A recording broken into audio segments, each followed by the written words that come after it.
Whatever your view is on life, who you are, where you are from, and why you are here, one thing is certain. Your physical body and non-physical mind or consciousness is on a journey of discovery. We must never stop investigating, never stop experimenting, never stop questioning. No fear, only love. No anger, only compassion and forgiveness. 'Cause this is just the way it's meant to be. This is just the way it's meant to be. This is just the way it's meant to be. This is just the way it's bound to be. This is just the way. You're dealing with an addicted generation. This is a big time bomb ticking. This is no accident. Indeed, it is by design. I mean, seriously? It was my mistake. I mean, I think we can all feel it. To try to make these products as addictive as 400% possible. spike in dopamine. We now know that many of the major social media companies hire individuals called attention engineers who borrow principles from Las Vegas casino gambling, among other places, to try to make these products as addictive as possible. That is the desired use case of these products, is that you use it in an addictive fashion because that maximizes the profit that can be extracted from your attention and data.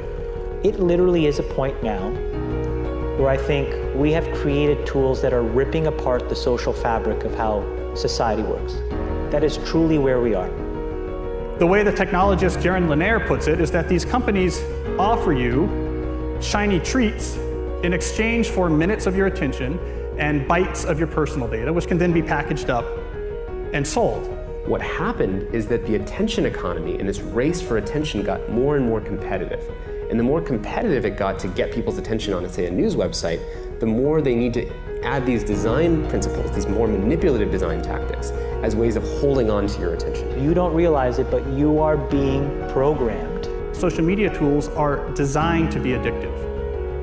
The actual desired use case of these tools is that you fragment your attention as much as possible throughout your waking hours. That's how these tools are designed to use.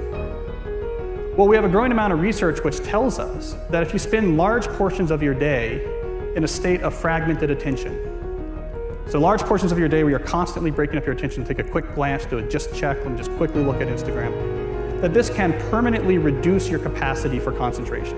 I am especially worried about this when we look at the younger generation coming up, which is the most saturated in this technology. And it's very addictive because if you pull on the slot machine arm enough, you will win. And you never know which pull will reward you.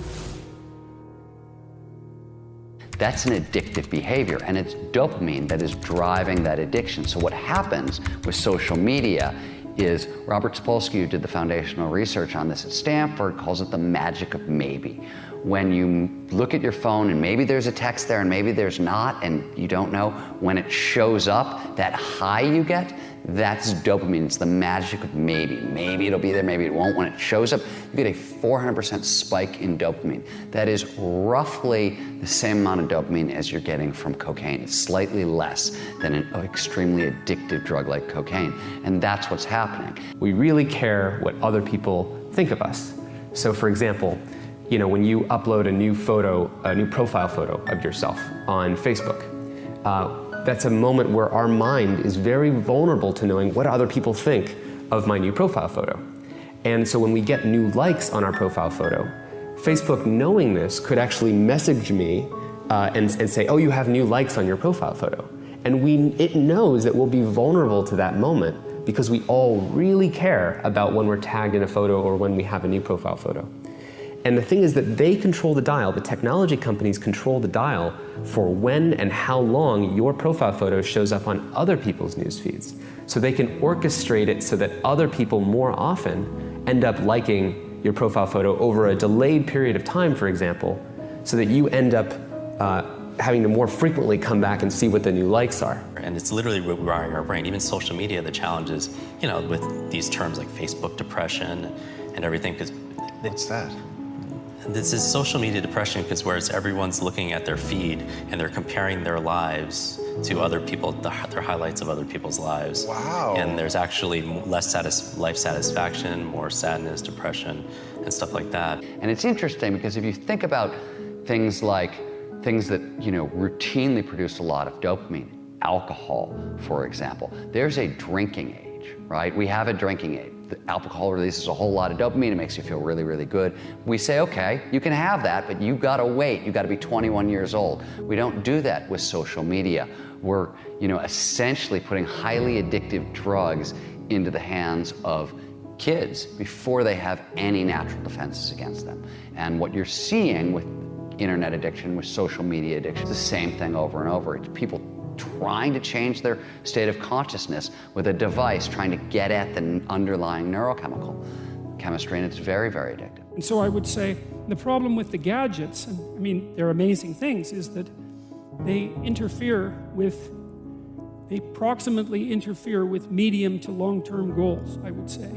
And so I think the first thing you have to do to bring them under control is figure out what it is that their use is interfering with. It has to be something important.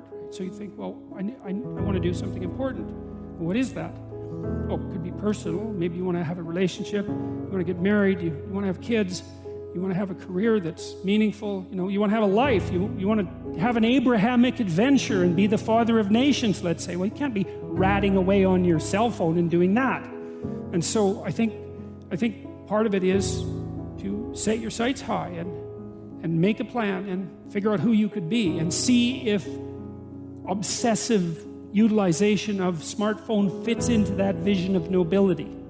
And it will partly, because they're unbelievably powerful communication devices, but so often it's for lack of something better to do, and it also interferes. Imagine like when you take that to the extreme, where bad actors can now manipulate large swaths of people to do anything you want. It's a really, really bad state of affairs. And we compound the problem, right? We curate our lives around this perceived sense of perfection because we get rewarded in these short-term signals, hearts, likes, thumbs up, and we conflate that with value and we conflate it with truth. And instead what it really is fake, brittle popularity. That's short-term and that leaves you even more, and admit it, vacant and empty before you did it.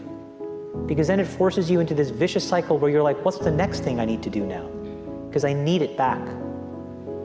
Think about that compounded by 2 billion people. And then think about how people react then to the perceptions of others. It's really bad. So we know from the research literature that the more you use social media, the more likely you are to feel lonely or isolated. We know that the constant exposure to your friends' carefully curated positive portrayals of their life can leave you to feel inadequate and can increase rates of depression. And something I think we're going to be hearing more about in the near future is that there's a fundamental mismatch between the way our brains are wired and this behavior of exposing yourself to stimuli with intermittent rewards throughout all of your waking hours. So it's one thing to spend a couple hours at the slot machine in Las Vegas, but if you bring a slot machine with you and you pull that handle all day long from when you wake up to when you go to bed, we're not wired from it. It short circuits the brain, and we're starting to find that it has actual cognitive consequences, one of them being this sort of pervasive background hum of anxiety. Here's the thing. The world we live in isn't real. Social media isn't real. And by design, social media rewards us for showing our best life. The edited, posed, champagne, Michelin star, holiday, orchestrated best angle of our life, the highlight reel. But you don't ever see real life, the 99% of our lives, the behind the scenes, the unglamorous, unfiltered, day-to-day, bland normality. And you end up comparing your behind the scenes to other people's fake highlight reel and using others as a mirror or benchmark for how you should look, how successful you should be, or how you should live. These fake comparisons will only serve to make you feel inadequate and inferior to something that isn't even real.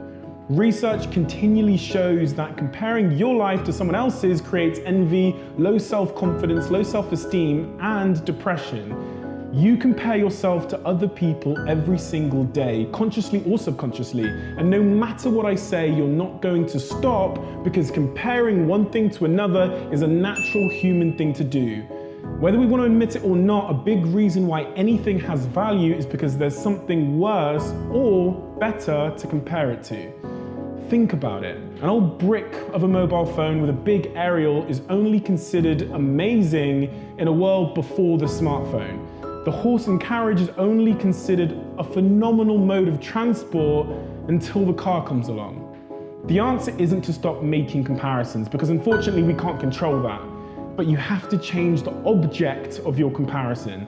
From someone else to yourself. You have to measure yourself against yourself. And by doing this, you start at a base point where you consider yourself to be perfectly fine exactly how you are.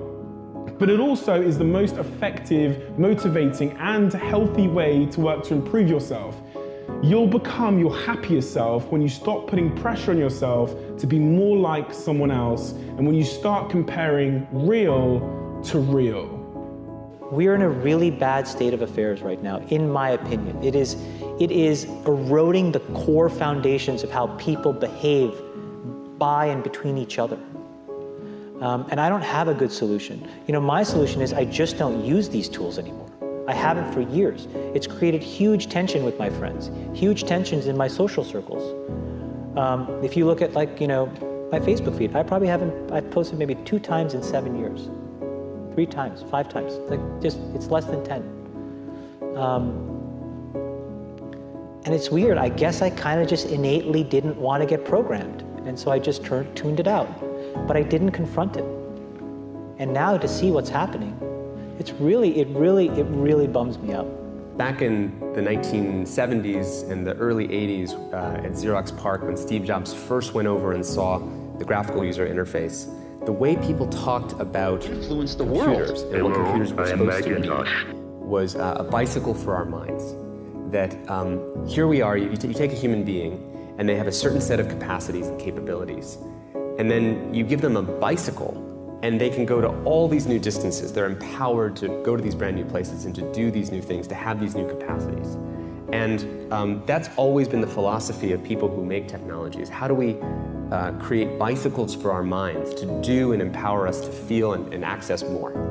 Now, when the first iPhone was introduced, it was also the philosophy of these technologies. How do we empower people to do something more? And in those days, it wasn't manipulative because there was no competition for attention. Photoshop wasn't trying to maximize how much attention it took from you. It didn't measure its success that way.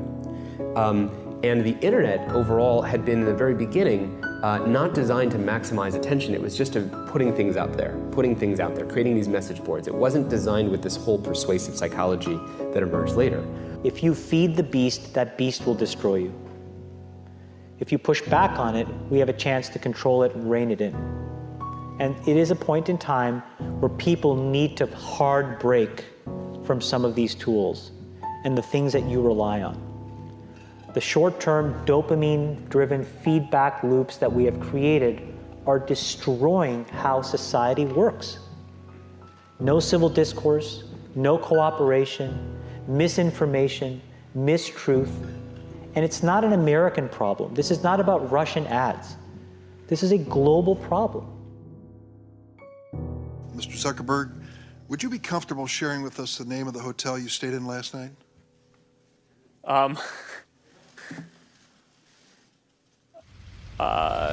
No.